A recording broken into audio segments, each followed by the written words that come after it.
Welcome back to our discussion of the chapters in Humanism in the 21st Century. Today we'll be talking about Chapter 3, the concept of the self.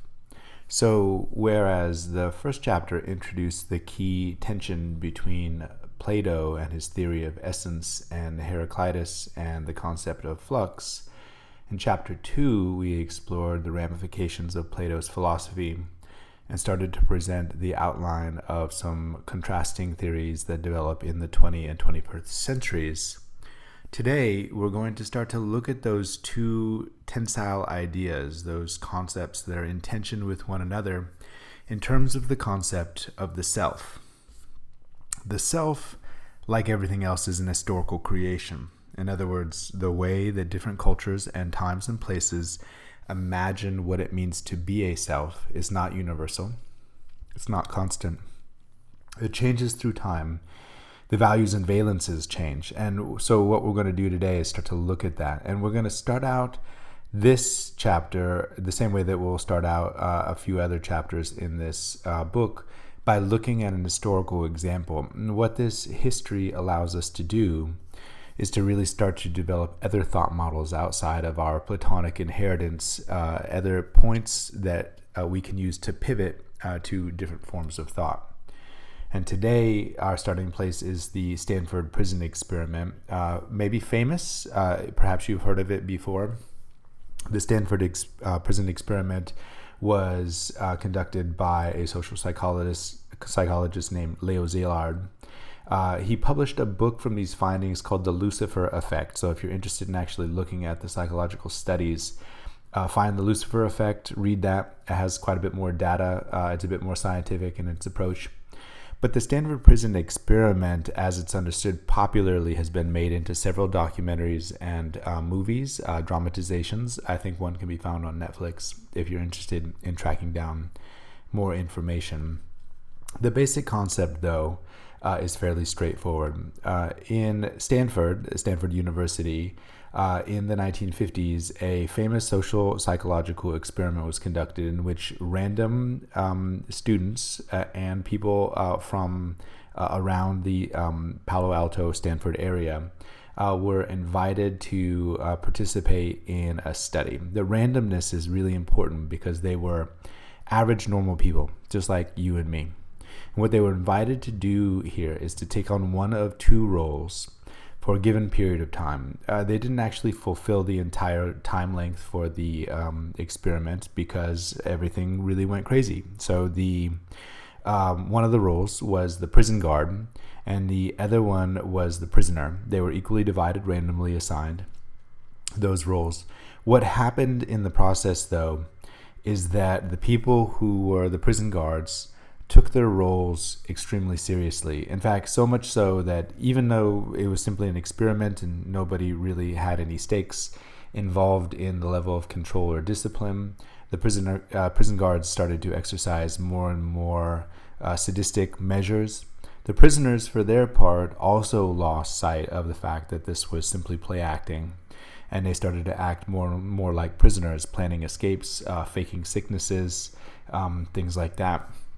And it led to a series of really important questions that we're going to seek to tackle today. One, are we more than the roles that we inhabit? In other words, you and I know that, as we've discussed before, when you are a student, you act like a student. When you're an employee, you act like an employee. When you're a parent, a friend, a partner, any of those things, you act in those roles, and you don't think of yourself as acting in the sense that it should, hopefully, feel genuine, like something that you want to do and something that you relate to. On the other hand, it's undeniable that you change quite a bit in those different roles and scenarios, those situations. So in the Stanford prison experiment, this was brought to a more extreme level, which is the purpose a lot of times of experimentation, to test a hypothesis. The underlying hypothesis could be characterized in something like the following way. Do we have a foundational ethical sense of self that would prevent us, even if we were given power or put in a strange new role, from losing that sense of self entirely. The reason that the Stanford prison experiment and the debacle that followed, the way that the experiment fell apart, was so important was that the entire world had just lived through World War II. World War II was largely spurred by the advent of fascism, most importantly in Germany with Nazism. And Germany, before Nazism came to power, was one of the most highly educated, advanced cultures from a Western point of view, one of the most advanced cultures in the world. And when we witnessed that transformation to Nazism, which seemed to abandon many of those foundational rationalist principles that German thought had been built on up to that point, it felt very easy to dismiss the nation. Perhaps they'd all gone crazy. Perhaps there were social reasons, historical reasons for understanding this sudden switch to this very passionate, irrational set of theories and following a leader, Hitler, who quite evidently was insane. His theories about race and racism are not scientific, nor are they rational.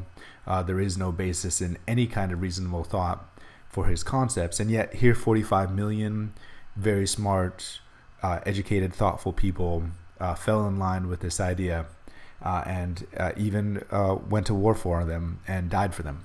So in that context, the Stanford prison experiment seemed to prove yet again how easy it is to mold our concept of identity, who we think we are, sense of self, putting on a uniform, changing the context, changing the rules according to which we're supposed to realize our values, seems to have a dramatic, unfortunately, frighteningly dramatic effect on the way that we enact those values or play those roles.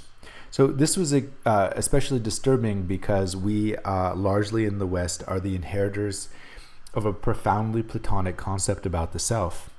The notion that we are rational, guided by the concept of mind. You'll recall that's something we covered in chapter 2. And that concept of mind is something that is stable, constant, and universal. All right. I have a great video here that talks through the key philosophical theory grounding this notion for our modern world, which is René Descartes' theory that thinking founds or establishes existence. And Descartes summarized this important philosophical finding in a very simple statement that's deceptively straightforward, but is actually quite complex, and we'll want to unpack this and talk about it for a little bit, especially in the implications. So you'll recall that Plato says that everything happens in the mind. It's how we define our essence, and that essence is constant. It is the thing that not only makes us human, but also makes us who we are as a self within that larger category of humanity. When Descartes says, "I think, therefore I am," what he was really doing was challenging some of the philosophical traditions of what's called skepticism, the active process of doubting that your perceptions or your concepts of the world are real and true. And he started out, like so many philosophers, with a radical experiment in doubt. He doubted everything that he had been taught. He doubted even his senses. And you and I, of course, know that your senses are not always reliable. Sometimes you see a thing and you mistake it, right? Sometimes you hear a thing and you didn't hear correctly. We all know that our senses are imperfect. So philosophically, he wanted a more sound ground upon which to situate philosophical truth. And so through this process of doubt, he eventually came to realize that no matter what thought he had, even if it were unreliable, he was doing something underneath that process, which is thinking, right? Engaging what Plato would think of as mind. And that thought itself proved something really important. Not necessarily that the thought was correct, but that the thing that was doing the thinking did indeed exist. Now, why is that so important? Well, if you can say that thought precedes existence and establishes it, then you reinforce that profoundly Platonic concept that the mind is where reality happens, right? And this establishes what, after René Descartes, comes to be known as mind-body dualism, the notion that there is a foundational split between the mind, right, that Aristotelian or Platonic concept of who we are, and all the things down below in that lower part of the pyramid. This mind-body dualism is powerful for our culture because it establishes the notion of mind or spirit in contrast to the body. So the mind controls the body, right? Where do things emanate from? Where does activity happen? In the mind first. And the body for René Descartes is what he would call an automaton. Today we would call that maybe a robot or a machine that simply responds obediently to the mind. If we tell our right arm to raise, our right arm will raise. We don't even have to think about it too much because it's so automatic at this point, isn't it? But if you watch a baby, they go through the process of trying to get their mind to control their body, and so that seems to have some intuitive sense. The mind is mentalistic and voluntary. We can think anything we want. The body, on the other hand, René Descartes conceptualized again as a robot, reflexive, involuntary, right? Not a thinking thing, simply a servant of our mind. So biology is separated from psychology from that moment on, and it's important to recognize that if that feels intuitive and normal, this was actually an argument that Descartes had to make, and Plato before him, and by no means can we assume that in the history of either thought, philosophy, or science. We'll talk about other models for rethinking this notion because there are a lot of problems that develop from the concept of mind-body dualism, not least of all the notion of who is doing the thinking, right? So remember, this chapter is about the concept of self, and René Descartes, when he says, I think, therefore I am, he's using a really powerful word there, right? That concept of I. And the word I is very strange, isn't it? It's a simple letter, but it's supposed to encapsulate everything about ourselves. If I say I am, what I really mean is all the complexity in me here is expressed by this pronoun, and everybody can use that pronoun. Each of us has the concept of an I now, but we mean it in radically different ways, don't we? We think of ourselves as individual, and that means that we don't have selves in exactly the same way. So the philosopher who really tackled this concept at the beginning of the 20th century, this really important shift that we're going to be talking about more and more away from Plato, was somebody named Friedrich Nietzsche. And he took on the phrase that's in René Descartes' original writing. He wrote in Latin, did René Descartes, in the 1600s. That was the standard language for philosophy in Europe at that time. And the phrase is cogito ergo sum, which means I think, therefore I am. So the cogito there, if you've ever studied Spanish, you're familiar with this idea, encapsulates both the action, the verb, and the subject who's doing it. Cogito is normally from the verb cogitare in Latin, to think. But when you make a person do that thing, right, then you add or change the ending of the infinitive. So cogito means I think, and that single word tends to bury what for Nietzsche was really the most important assumption of all in René Descartes' philosophy, that the I was a thing that we knew because of the activity of thought. Now, that probably sounds a little confusing to you, and something is going to happen here as we go through this exercise. You, as I claimed at the beginning of this class, have been born into a largely Platonic world. You've inherited Platonic philosophy as a set of cultural assumptions, even if that's not been something that's been apparent to you, even if you've never studied philosophy or read any Plato at all. How is that possible? Well, as I said, culture is a philosophical interpretation of the world that we live in, and that means that philosophy is inherited and argued over somewhere, right? Plato, 2,500 years ago, was the starting point of a major argument about the world and how we think in it. And then we take another major shift in the early 20th century. But by and large, we're not familiar with that shift. Think about how long it took for us culturally to inhabit the thought of Plato and get used to and comfortable to the idea that we are a self who is individuated and separate from the world, that our mind is a unique entity that has power over the physical universe, that we are not only separate, but within that separation we have individuation, right? We are unique in that process. These are all radical jumps. We inherit those from Plato. We've been going through in chapters 1 and 2 some of those other inheritances. But with Nietzsche, with Friedrich Nietzsche, we start to shift away, right? So I want to look at the quotation in which he challenges, one of several in which he challenges Rene Descartes' underlying assumption. I want to read it. And although Nietzsche does not use any jargon, technical language, complex philosophical terms here, you're going to find this difficult to understand most likely. That's okay. All right. When you experience that difference, what I really want you to start to notice in this class is that there's thought that is valid and useful and interesting that is not Platonic. Right? So if you read this and it doesn't make sense, it's not because of Nietzsche. It's actually because of the Platonic inheritance that you're bringing to bear when you interpret this Nietzschean statement. All right, so here goes. Now we can do this experiment on ourselves. We really ought to free ourselves from the misleading significance of words. For their part, people may think that cognition is knowing all about things, but the philosopher must say to himself, when I analyze the process that is expressed in the sentence, I think, I find a whole series of daring assertions, the argumentative proof of which would be difficult, perhaps impossible. For instance, that it is I who think, that there must necessarily be something that thinks, that thinking is an activity and operation on the part of a being who is thought of as a cause, that there is an ego, and finally, that it is already determined what is to be designated by thinking, that I know what thinking is. So ordinarily, we do this in class in a group work setting, and I ask you to do some of this work. I'm going to move right to the conclusion here so that we can get through the lecture, but I want you to pay attention to all of the challenges that Nietzsche brings up, especially in the second half of this paragraph. So he points out that words themselves contain models for thought. That's an important concept that we'll come back to when we deal with language and linguistics later on in this class, a very important chapter for really grasping the full import of humanism in the 21st century.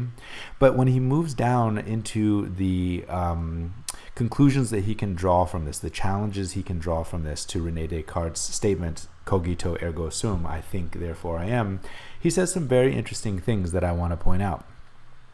How do we know that when thought is happening, that it is a consistent and coherent I that's doing the thinking? What does he mean by that? Well, thinking actually happens in all kinds of ways, doesn't it? I mean, for example, when we're in class, we think logically and consistently and hard sometimes about problems.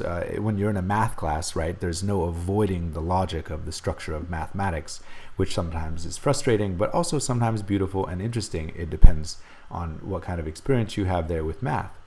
But then when you're in your daily life, or let's say playing a sport or a board game with friends, you're thinking still, but you're doing a different kind of thinking, aren't you? Right? Or take again, when you're in a class and getting a little bored, maybe you daydream a bit. That's not the same kind of thinking, is it, as the first type of thinking that we modeled out? Or again, if you're not daydreaming, but dreaming at night, is that a form of thinking? And if it is, why does it work so radically different than that specifically logical formula that you learn in college classes, and so on and so on. So as soon as we start to really dig into what Nietzsche is saying, we get some very interesting material, right? Who's doing the thinking is an interesting question, because we think in many different ways. If thinking happens, does it mean necessarily that there's a coherent I guided by a Platonic mind behind all of this? Well, Nietzsche's got a point here that this is a really strong assumption, right? That Descartes does not prove, nor does Plato earlier. And then he goes on to say that thinking is an activity and operation on the part of a being who is thought of as a cause. Okay, there's another really important one for mind-body dualism. Are we so sure that the mind does no thinking at all, and that all thought, as we conceptualize it, as in something that controls the world around us, that thought itself is somehow the beginning or origin point? For example, have you noticed that your body has a kind of mind of its own in different contexts? If you get sick, for example, your body is going to decide what's going to happen next, regardless of what your mind tells it to do. We've all had those experiences, and some of them are embarrassing because precisely in our Platonic world, we expect ourselves to have control over our bodies at all time. To take another example, we assume that we have perfect coordination, right? In Descartes' model, our bodies should simply be the servant or the automaton or the robot of our mind. That, of course, is not exactly the case. If you're playing sports, you're not perfectly coordinated, are you? You have an idea of what you want to do, right? Dribble down the court, jump up, and make a beautiful jump shot perhaps is in your mind. You know that the world is much more complex than that, and your body is part of that world. Or again, take an instance in which your body just goes ahead and does something that you need without you having to process the thought. When something's rolling off a table and you just instinctively reach out and grab it in a very quick and deft way, right? The opposite of that discoordination I was just talking about. Those are remarkable events, and sometimes your body has almost a kind of a wisdom or process beyond thought itself. Anyway, whichever examples that you want to supply here, I encourage you to actually really challenge René Descartes' assumption. When he first says, "I think, therefore I am," I believe that the majority of us, when we hear that phrase, think, oh, okay, that makes sense. And yet, if we follow Nietzsche's thought, if we really look at this and say, what are the assumptions that Descartes is making here, and are those really justifiable? I think we find a whole slew of problems that are worth investigating rather than ignoring. So let's do that. Let's do that in a couple of different ways. I want to start out with that mind-body dualism and really go after that concept because I find it fascinating. Are we so sure that our minds are masters and our bodies are the servants, and that everything that doesn't have a human mind is simply a mindless automaton, robot?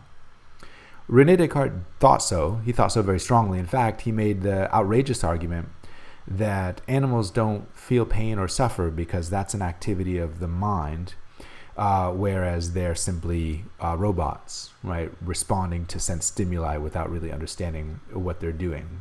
Now, if you've ever had a pet, a dog, a cat, even something else, right, you know that that doesn't quite fit. Right? Animals do feel all kinds of things, and they do have something like emotions. Of course, they're importantly different from humans. It's not as though they are like humans. And yet, that lack of a mind for René Descartes leads him into a dualism that itself can potentially be dangerous. Think about, for example, the way that we treat animals. I'm not making an argument here for something like vegetarianism. I'm raising a philosophical question here, right? Do we really have the right to treat farm animals the way that we do, right? Raising them until they're just old enough for slaughter, leading them into that slaughter, and what probably for them is a fairly frightening mode, right, where they see their compatriots being killed right in front of them as they move up the pathway. Those things and the process by which we make things like farm food, right? Those things probably would be very different if we imagined that animals had experiences, but we actually don't, right? We follow Plato and we follow René Descartes in this tradition of separating ourselves. We don't think it's okay to treat humans like that.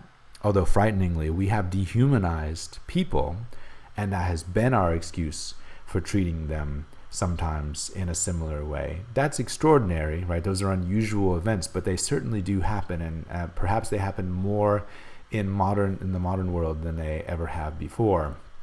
Perhaps, it's hard really to say, but humans have been really cruel to other humans as well. Nonetheless, we still make a stark dividing line, right?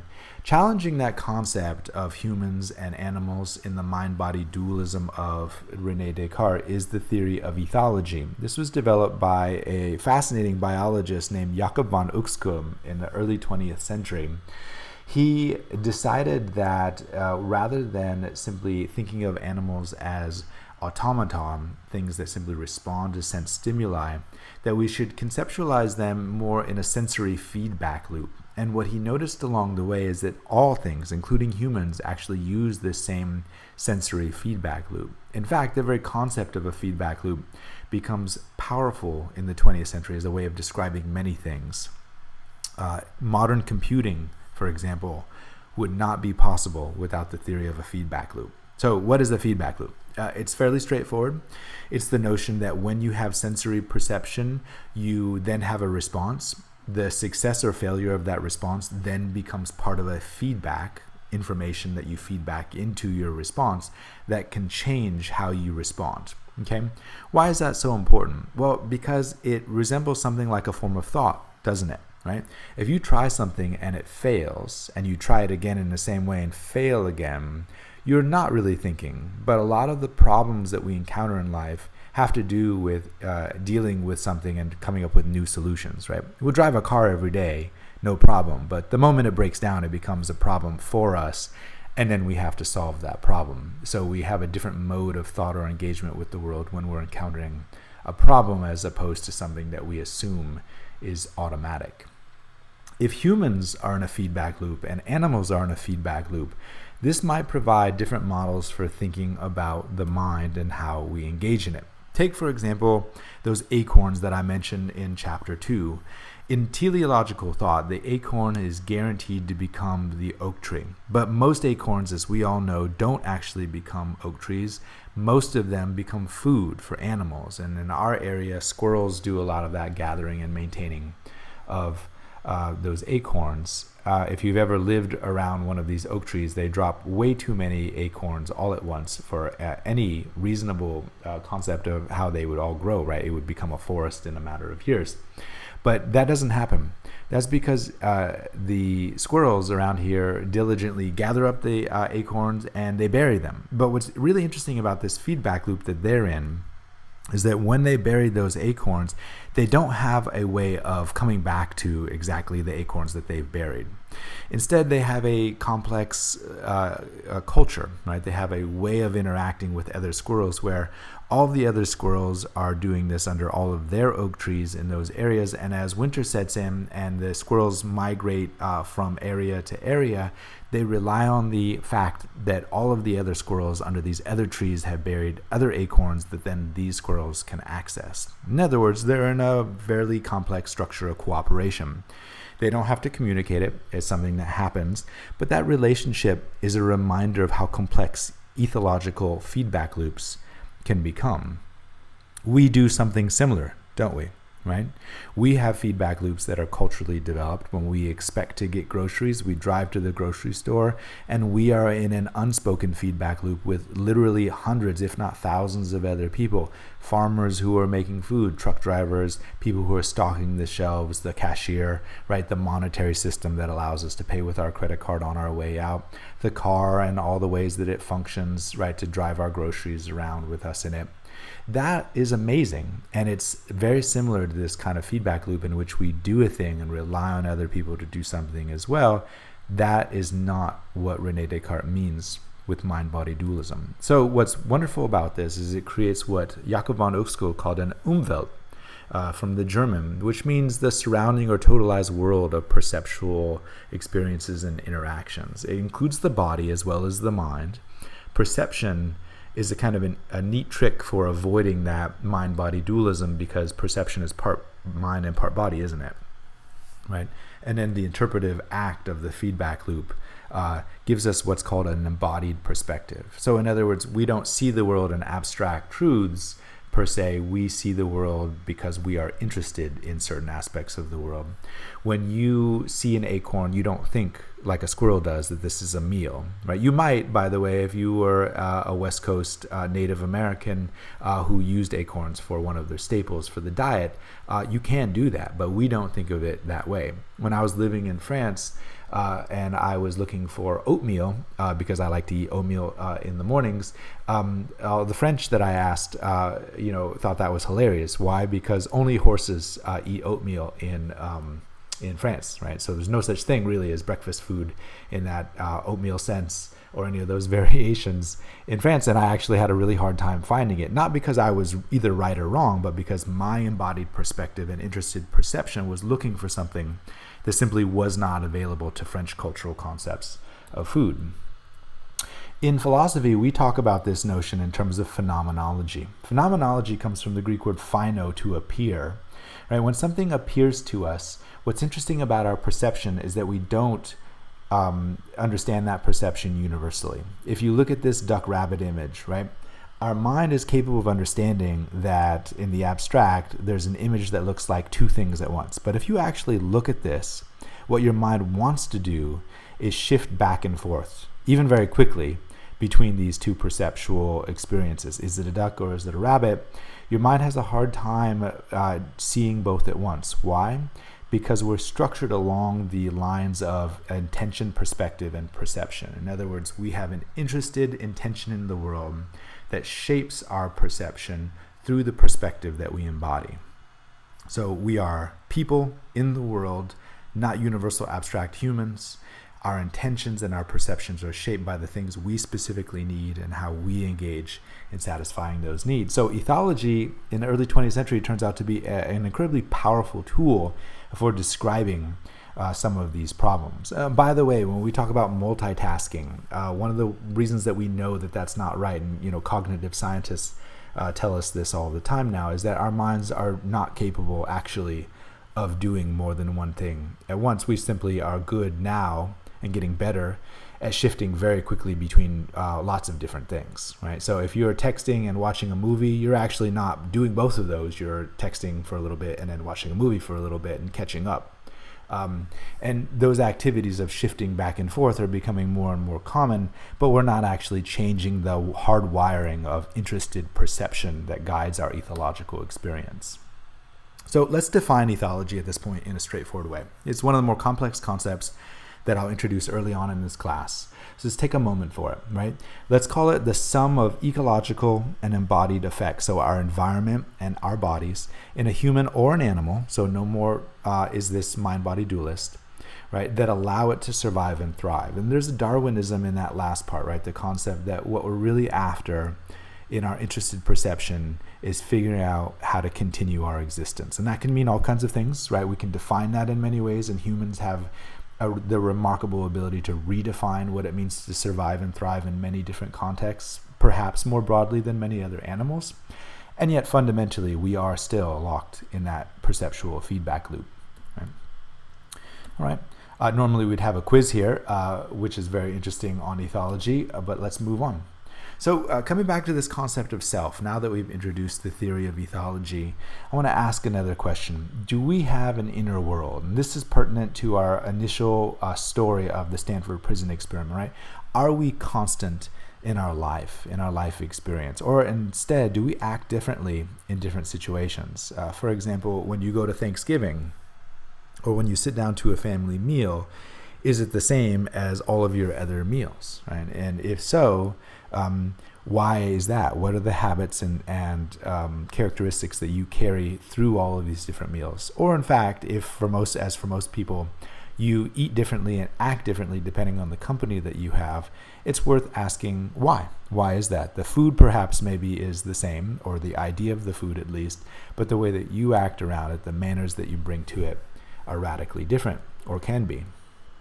Again, I've mentioned this several times, but imagine yourself at the doctor's office, right? When we're patient, we actually act very strangely. In fact, we act very patient when we're patients. We sit around, we wait in the doctor's office. There are very few situations in which we happily wait, and we don't love the doctor's office, but we expect that process, right? It's very interesting. If you showed up to one of my classes and I said, okay, well, you hang out here and I'll be with you within the next hour or to hour and a half, you'd find that very strange, right? Because we start our classes on time, you carry those through, and we have a different cultural tradition of what it means to be a student in a student-teacher relationship. But a doctor-patient relationship has certain assumptions. For example, you're a passive object for the doctor of observation. The doctor is not necessarily asking you for your interpretation. They may ask you for information, but they're really looking at you as an object of study. And that's why when doctors go through med school, one of the things they really have to do is dissociate the human from the medical practice that they're engaged in, right?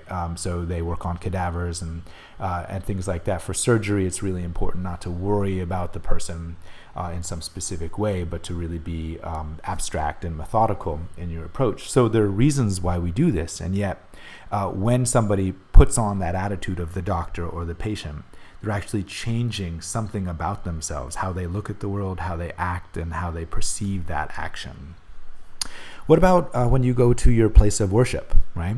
A church, a mosque, a synagogue, a yoga studio, a place for meditation, a walk by yourself, a journal. It doesn't really matter. When you go to those places of inward contemplation, doesn't the world feel and look differently. And I find that interesting, especially if you do go to some social gathering for religion. You notice people act in a very specific way. There are ways that you're supposed to act and ways that you're not allowed to act. Why is that, right? Why is that your outward circumstances are supposed to change inwardly how you feel and what you think? And the last one, this is one of my favorites. Think about yourself on a first date, right? Think about how different that is than, for example, being in a stable relationship over a long period of time, or being alone instead, right? Or doing something with a friend when you go out. A first date is a really artificial example, just like a job interview, that exacerbates this difference that we normally experience in the roles that we take on in society, so we can really contemplate that one as well. In the last chapter, we brought up the concept of memory. Forensic identity was John Locke's theory of how we maintain continuity. And remember, that fit very nicely with Plato. But this concept of self and the problems that we see emerging when we start to really investigate what it means to be a self means that we're going to have to come back to this concept of memory and really look at it.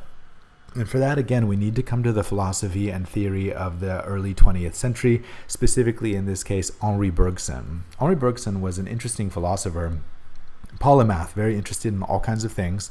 And his book, Matter and Memory, is a fascinating investigation of what it means to use our memory in modern culture. And he was skeptical of the usefulness, whereas John Locke thought it stabilized our notion of identity. Bergson said that in this experience that we have the plane of experience which is around us, the potential to do anything and be anything in any moment. For example, if you drive to work every day, then you do a commute, right? You drive in a circle, right? You do the same path over and over again. But one of those days, instead of driving back from work, you could just break the circle and keep on driving. You could go to another city, right? You could go to an entirely other space and meet other people and have different experiences. That's not what we tend to do in the modern world, says Bergson. Instead, we get back into these kinds of structures in which we have automatic behavior. So we do a thing based on memory, but instead of that founding our identity, it actually moves us into this more and more inhuman or unthought experience, right? So remember, that's within Plato's concept of the mind. And this increasingly automatic behavior that we engage in actually in a lot of ways occludes or crowds out the possibility of new experiences. Think about this in simple as well as complex terms, right? For example, when you walk towards a door, you know how to open that door. You already do. At some point, you had to learn what a door handle was and how it worked. It's a simple mechanical device that we use every day, but you take it for granted, right? And that taking for granted, if you multiply that for enough different things in your experience, Bergson argues, actually takes you away from the possibility of new experience, okay? It's quite a dramatic claim, but then he also thinks that memory is the storehouse for potential new things in our life. And he calls that involuntary memory, mémoire involontaire. And the concept that he's working with here is a fascinating one, partly because it was turned into a novelistic experiment, one of the greatest of all time, by another Frenchman, an author named Marcel Proust, in his research of lost time or remembrance of things past, in the two translations that are most common. In this situation, it works something like this. Marcel Proust, is writing about himself. This is a 2,000-page story that's not quite an autobiography, because precisely he's resisting the Augustinian tradition that we had talked about earlier. And instead, he starts with the position of involuntary memory. And how does this happen? Well, he walks over to visit his aunt, who lives nearby. And when he walks in, he smells a tea that he used to always have with her when he was a kid, elderflower tea. And he sees on the table these Madeleine cookies. And so he, as a child, would always drink this elderflower tea and eat these Madeleine cookies. And it takes him back, in a moment of involuntary memory, all the way back to his childhood. And then the whole rest of the 2,000-page novel is about an exploration of that involuntary memory and where it takes him. So through his childhood, into his young adulthood, into who he's become now. And these involuntary memories just keep multiplying as he goes through. If you like cartoons like I do, then you may have seen a wonderful movie called Ratatouille. And in Ratatouille, there's a moment in which the food critic, Ego, fascinatingly named Ego, has a very parallel experience. So if you're wondering what I'm talking about here with Proust and voluntary memory, watch this clip from Ratatouille, and we'll talk about this concept a little bit more. So involuntary memory was this notion that there's a storehouse of experience that we have that we don't necessarily access at all times, right? So if you've ever come back home or something and smelled, I don't know, somebody's cooking in the house, or the way the house or your room smells, or even a laundry detergent or something like that, or a perfume that takes you back to another moment in life, then you've had something like that involuntary memory experience. For Bergson, as for people increasingly thinking about childhood in the 19th and the 20th centuries, this notion made a lot of sense because there was a growing sense that children are not actually like what Plato describes as a human, right? So it's not an exaggeration to say that the last 200 years has been the discovery of childhood, the concept that children exist in the first place, that they're different than what we think of as an adult, and thirdly, that they learn and grow in patterns that are not really reminiscent of Plato's concept of eidos. This all starts with a philosopher, yet again another Frenchman, named Jean-Jacques Rousseau, about 100 years earlier than Henri Bergson, who writes the first book in Western culture on the pedagogy or teaching theory for children. That's remarkable. So think about this, right? We have 2,500 years of recorded history. It's only in the last 200 years that we've started wondering how we might educate children in a way that's specific to childhood rather than treating them like bad examples of adults. So the early model of child education, as I said, was to treat them like adults. You'd sit them on hard benches and make them concentrate for hours, no breaks, no naps, no snacks, no playing, and you'd make them memorize things. They were very bad at that. Children tend to be bad at that because you were trying to force them to do something that really strongly went against their behavior. Adults can do that, right? In a college class, you're expected to do a lot of those kinds of things. But children, of course, as you know, if you spend any time with them, don't even mean to be bad at it. They simply are. Well, Jean-Jacques Rousseau actually took the time to observe children, and he came up with some radical new theories about what we can do in education and, in fact, have shaped our world of education and pedagogy up to this point. One, Jean-Jacques Rousseau decided that children are not actually meaning to be bad. They're innately innocent. Right? That's something that we believe profoundly. Think about the entire industry of Disney, built on the traditional concept that children are innately innocent and sweet. Children learn from their senses, the idea that children should be out in nature, that they can learn by playing, so that therefore they should have recesses and they should have sensory play when they're younger and things like that. All brand new concepts, right? The notion that nature is a storehouse of information and education was born with Jean-Jacques Rousseau. So these ideas are powerful, right? But the most important concept that Rousseau suggested is that education should be appropriate to the age. If a child needs a nap and needs frequent snacks because of low blood sugar, that actually should be built into the curriculum. So you can see what an influential concept this is, as opposed to just making children act like adults until they finally figure that out, right? But it does also raise a really interesting question. Just like Bergson's theory of involuntary memory, we use children as a kind of a storehouse in our culture of possibility, and we think of them as innocent for that reason, right? It's true that in a lot of ways they don't participate in our cultural concepts of values and systems of belief, and they're still learning how to act like adults in a lot of ways, for better and for worse. And I think all of that is pretty easy to observe as well. And yet I think we can ask the reasonable question: are children actually innocent in the way that we imagine and describe them? I mean, if you ever hung out with a child, again, you probably noticed that that doesn't quite fit. Later on in class, when we come to the theories of psychoanalysis and Sigmund Freud, we'll talk about whether or not the evidence really bears that notion out. But for now, just like involuntary memory, we imagine that children are this storehouse of possibility in life. Very powerful concept. That's at least in part because they don't yet have something that we come to call a theory of mind. This is developed in cognitive theory and social psychology.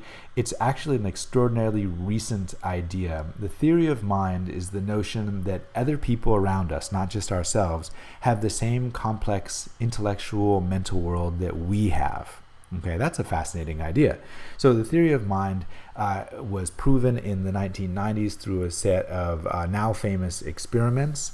And I want to walk you through that experiment, although Robert Seaforth does a much better job than I do of describing how this works. So please watch this video after I go through this description. But imagine a kid, right, named Billy, who is 2 years old. And Billy is watching somebody do something, right? He's watching Jenny play with a ball. And then there's a therapist who's sitting there in the background. And then Jenny leaves the room for a minute, say to use the bathroom, and the therapist takes the ball and puts it underneath a box where Jenny won't be able to see it. And then when Jenny comes back into the room, the therapist asks the boy, Billy, I think I named him Billy, where the ball is. And Billy is going to say something very interesting here. He's going to assume that whatever he knows about the world, Jenny also knows, right? So he knows that the ball has been hidden under the box, but Jenny, for him, also must know that same thing, right? A really hilarious example of this that I experience all the time with my kid is that when they're playing hide and seek, sometimes they'll just hide their head or their face, right? As though when they can't see the world, nobody else can possibly see the world as well. Well, they're missing something there, known as the theory of mind. The theory of mind is the attribute that we give to other people to assume that they have an intellectual world that could actually differ from ours. So in that scenario, Billy knew something, but Jenny didn't, but Billy was incapable of imagining that. But when we reach young adulthood, 4, 5, 6, especially, this really keys in and becomes more complex for us. We start to use the theory of mind more and more actively. If you watch a play or read a novel or watch a drama on TV, it's full of theory of mind stuff, right? Who knows what about whom and who's acting according to information or lack of information. That actually summarizes almost all of the dramatic scenarios that we see on these shows. And theory of mind for us is an endless process of exploration.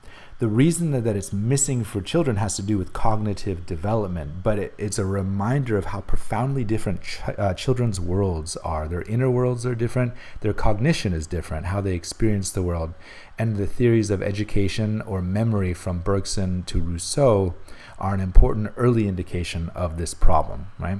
So this raises a really interesting issue. If children don't think like adults, then one of the things we can say about them is that they're not human. Remember, we defined human in the Platonic sense early on as having mind in the specific way that Plato meant, of having ideas. Children don't have those because they don't have cognition in the way that Plato would understand rational, voluntaristic, essentially self-guided concepts of thought. And that in the 20th century became a problem, not just in terms of the concept of children, but generally whether or not we could remanufacture what we think of as adults or human thought, right?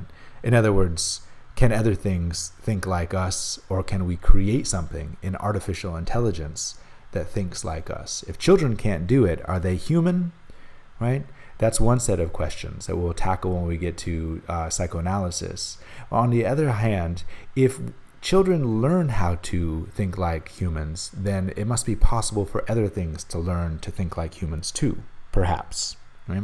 And this brought up a series of interesting questions about artificial intelligence, which are still pretty hot topics, right? We still have the idea of artificial intelligence in the background. And if you follow computing, a little while ago, a computer program called Watson was developed that was able to defeat people in the game of Jeopardy.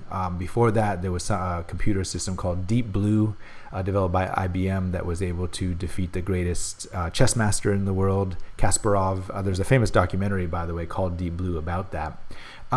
These early instances for us are important because we think of part of the attribute of being human as being able to play these complex games.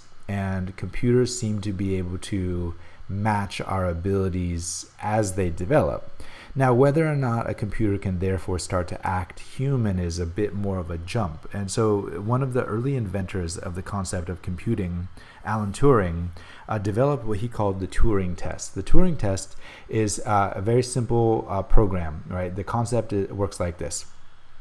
You're sitting in front of a computer in a cubicle and you can't see the person or the people that you're typing with, but you're typing back and forth and having a conversation. If in the course of that conversation you are talking and you think that you're talking to another person, but in fact it is a computer program, an algorithm, whatever you want to call it, an artificial intelligence, then in fact that artificial intelligence is no longer distinguishable from what it means to be human. It's an interesting idea, right? And it turns out, by the way, we have the Turing test conducted every year, and some of the best programmers in the world attempt to fool the judges, and nobody has actually been able to succeed in that. And the reasons for that are things we're going to talk about when we get to language a little bit in this class, but also this is something that you intuitively know. Humans are different. Right? A computer is one thing and a human is another, and the way that that shows up, especially in something like a dialogue, a conversation, can be extremely subtle. Think about your conversations with your friends, full of interruptions and assumed knowledge and backgrounded situations and things that are funny or serious in ways that are not necessarily obvious. Those contexts, the situation in which we converse and communicate is an extremely human experience, and although to us it feels very native, it's not something we've been able to duplicate. So our concept of pedagogy, the realization that children are not like adult humans, has on the one hand been very dramatic for our thinking about artificial intelligence. On the other hand, it's given us some clues about how precisely strange our process of thought is, right? One of the ways that this shows up in the 20th century is in the challenge to the theories of René Descartes that we talked about earlier. So remember, René Descartes said, "I think, therefore I am." This is a notion that's been challenged a number of times, right? So the Nietzschean concept, or what does it mean to think, or who is it who's doing the thinking, is summarized by a cognitive psychologist and philosopher named Daniel Dennett, who asks, well, if there's an I inside of our brain, which he calls a homunculus, doing the thinking, then doesn't that person inside of our brain also need somebody inside of his brain, right? In other words, if we assume the concept of an I, a unitary and coherent self inside of our mind somewhere, what's to say that that entity itself, whatever it is, doesn't also have something that centralizes and coheres it, all right? If that seems a little bit too philosophical, I'd invite you instead to think about the cartoon Inside Out. Again, one of my favorites. And what it does with the concept of child psychology, notice that transitional moment of adolescence that the movie is set in, right, is so important there. It talks about the way cognition is unstable precisely because we have different attributes that show up at different moments, right? So fun-loving, sadness, anger, fear, disgust, these are actually attributes that are triggered specifically in the early brain as we're developing into humans, and we learn how to balance those. So there's a lot of good cognitive theory in there, but it specifically challenges that Cartesian concept of the homunculus. Another challenge in the 20th century that was developed by psychoanalysis was the theory of the mirror stage. And this is partly anthropological and partly psychological, which is why I'm introducing it here. The mirror stage is an extremely complex idea that we will talk about a couple of other times in this course. But for now, I want to just introduce the lineaments and give you an idea for how it works. So the mirror stage is also something that a child goes through in its developmental psychology, this time much earlier than the concept of the theory of mind. The mirror stage is the moment in which a baby recognizes itself in the mirror, generally speaking. And by the way, it doesn't have to be a mirror, it can be another adult or something like that, but a lot of times it actually does happen. with a mirror. Before that, when the baby is first born, it's discombobulated, right? If you've ever watched a newborn baby, they don't really know where their foot begins and, the mom's hand ends. And this process of confusion, the theorist Jacques Lacan calls omelette from the French. He's joking around here, right? An omelet is a scrambled egg, but it also means a little man, right? So when we're born, we're little people, but we're all scrambled up. Well, there's a certain moment of coherence that sets in with the mirror stage. When we look at ourselves in the mirror and we say, aha, that is me. That thing in the mirror with the hands and the feet and the head and it's all attached, that must be me. And it's an important moment in the birth of the self, isn't it? Right? But something really important happens here that Jacques Lacan emphasizes that I want you to hold on to. When we see that image in the mirror, we're constructing our first ideal self. And yes, I mean ideal in the Platonic sense, right? It's a coherent entity, and from that moment, we develop this notion of coherence as one of our primary values in life. We love to feel that we're the same person over time. We're not born like that, right? But as we go through life, we build this concept, which Lacan calls the imago, of an ideal that we'd like to be. But what's interesting about that ideal is that we never actually achieve it, right? It's a misrecognized ideal. Our actual ego life, our internal psychological world, is still just as mixed up as ever, isn't it? Don't you feel multiple contradictory things throughout the day? Don't you sometimes self-sabotage, right? One of the classic examples of this is procrastination, which all college students do. Why would a college student ever procrastinate, right? And yet here we are. We do these things. We don't always make sense. We are actually that discombobulated ego, but nonetheless we have this ideal self that we'd like to become. One of my favorite examples of this is going to the gym, where you're literally surrounded by mirrors, so you can have a mirror stage at any given moment, and you're staring at yourself, and other people are watching you stare at yourself as you're trying to achieve this ideal self, whether that's a healthy self or a muscular self. It doesn't really matter. Those ideals are things that you see not in your own internal world, but actually in the reflected ideal that you carry around, right? So your ideal self becomes a sign, a symbol that you'd like to achieve, and yet, for the most part, we don't really achieve those ideals, or at least not fully in our lives, right? So Lacan argues that stable identity is a recognition of the messy self as an ideal self, right? What he means by that is that our ideals are not actually realistic. He's rejecting Plato's notion that we have realistic ideals that we can go for. Instead, he would argue that life is more about coming to grips with the fact that our messiness is our life, right? Being okay with that, figuring out how to deal with that, finding coping mechanisms. Those would really be more the therapeutic response.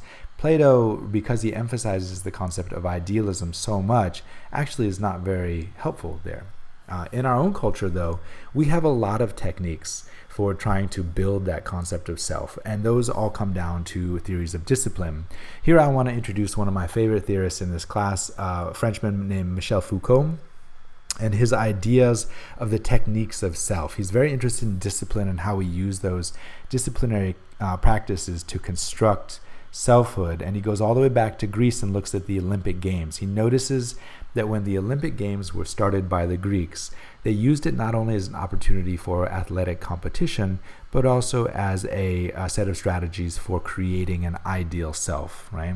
So what do I mean by that? Well, any athlete today, a professional athlete or Olympic athlete, will go through a series of disciplinary activities that are familiar to us by now as well. They'll exercise, of course, but they also will control their diet. They'll consult doctors and really think about the medical conditions under which they do these things. They follow rules and learn those. That's very important. They exercise self-control, a tremendous amount of self-control. So in fact, the concept of self comes out of this activity of regimented self-control in a lot of ways. And then I think the most interesting one here is self-scrutiny, the way we monitor ourselves, right? What teenager has not stood in front of the mirror and monitored every little aspect or attribute of themselves as they're trying to get to know this strange thing of being human?